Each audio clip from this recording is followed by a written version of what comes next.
From multiple trade requests to suspensions over allegations of anti-Semitism, Kevin Durant and Kyrie Irving have finally left the Brooklyn Nets, and it has sparked a serious debate in the NBA. Well, it's not exactly a new debate, and not just in the NBA, but all over the sporting world. Past players who grew up and played in a different era, with different facilities and under a different level of media coverage, love to talk about how it was so much more difficult to be an athlete at their time than it is today. There are discussions about how the players in our era are way too soft and impatient, how they can't handle a little pressure and will jump ship at the slightest inconvenience. He enters the top 25 on a mid-range, simple pick and roll. This guy rise and fire under a very good... And it's not just the players in this era, it's a cycle. Athletes in the previous era were criticized by the athletes before them. It keeps going. Now it's understandable to see where these legends of the game are coming from, but they take their criticism a little too far at times. And in the NBA, this has once again become a hot topic for debate. Superstar duo Kevin Durant and Kyrie Irving forced their way out of Brooklyn at the last minute. Here's the double team,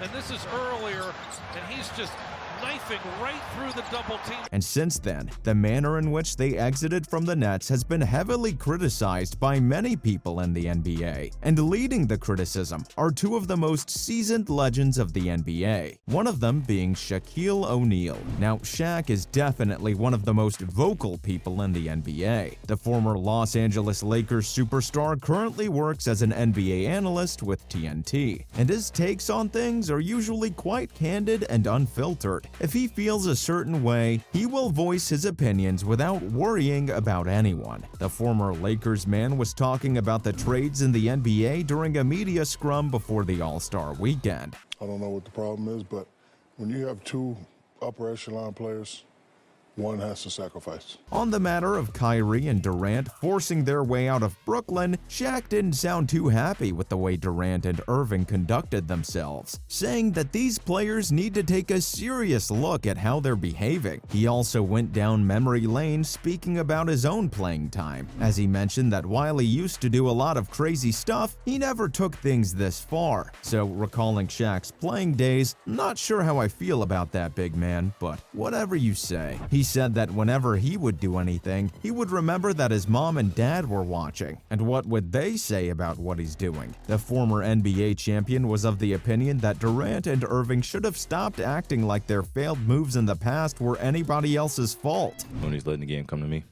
and just trusting that we were just going to make the right basketball plays out there for one another. And should have acted professionally. Now you know when Shaq decides to criticize people, some others usually also end up catching strays. That's exactly what happened to Irving and Durant's parents when Shaq attributed his own professionalism to how his dad taught him not to make excuses. And if Shaq's criticism wasn't enough, fellow TV analyst Charles Barkley took it a step further. The NBA Hall of Famer also joined in with Shaq on the criticism.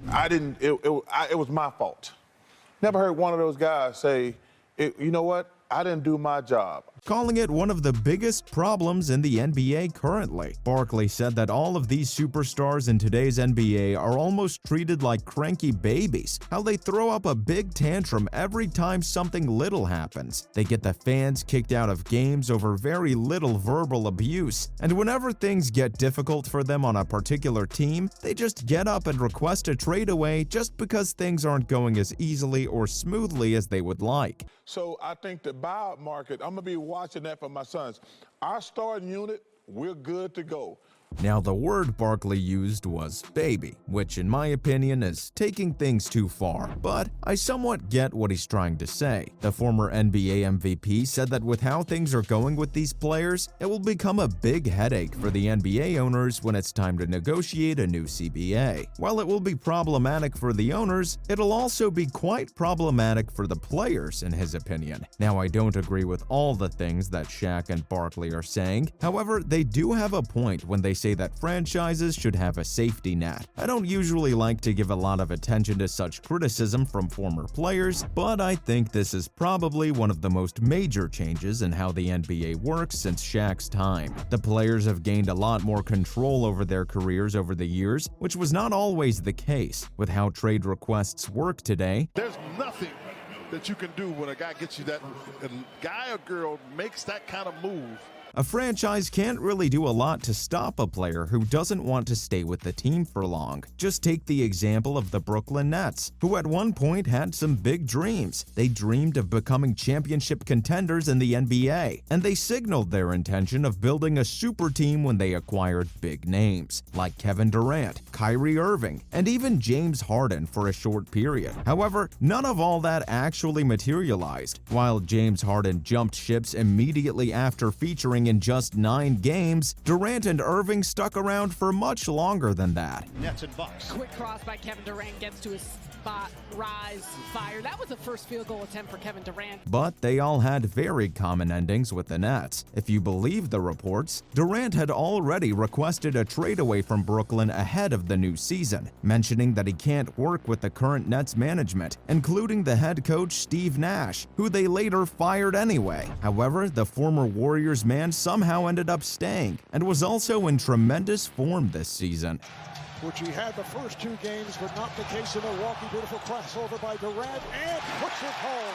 Kyrie was also in good form now after spending some of the season out suspended. And now that the Nets were all set for a good run into the playoffs, Kyrie and Durant washed away all of their plans. The Brooklyn Nets had a horrible start to the new NBA season, to say the least. Their performances on the court were abysmal, and the affairs off the court were even worse. They had to fire their head coach Steve Nash, while Kyrie got them unwillingly embroiled into the anti-Semitism debate. However, since Jacques Vaughn came in to replace Steve Nash, things had slowly turned around in their favor. A lot of their recovery in the league has to be credited to Vaughn, who came in mid-season and has just removed all of the things that were diverting their attention away from basketball. Time Kevin Durant, see, he draws a second and healed, and that gives just enough space for Kyrie Irving to go right up the gut. He had quietly made the Nets into a smoothly functioning squad that was only focused on getting results out there on the court. And with how things had been going for them over the last couple of years, it was exactly what they needed. The outcomes followed suit, as the Nets now sit in the 5th place in the Eastern Conference, all set for an appearance in this year's NBA playoff. However, with both of their big stars leaving on such short notice, it remains to be seen how well they can cope with the situation. With how things were with Irving and Durant even before the new season started, I think they would have already had the idea of a squad rebuild in their mind. And with both of them departing before the Nets anticipated, they might have to think of the rebuild a little earlier than they would have hoped. Let's see how things go for them. That was all on the debate of Kyrie Irving and Kevin Durant forcing their way out of Brooklyn.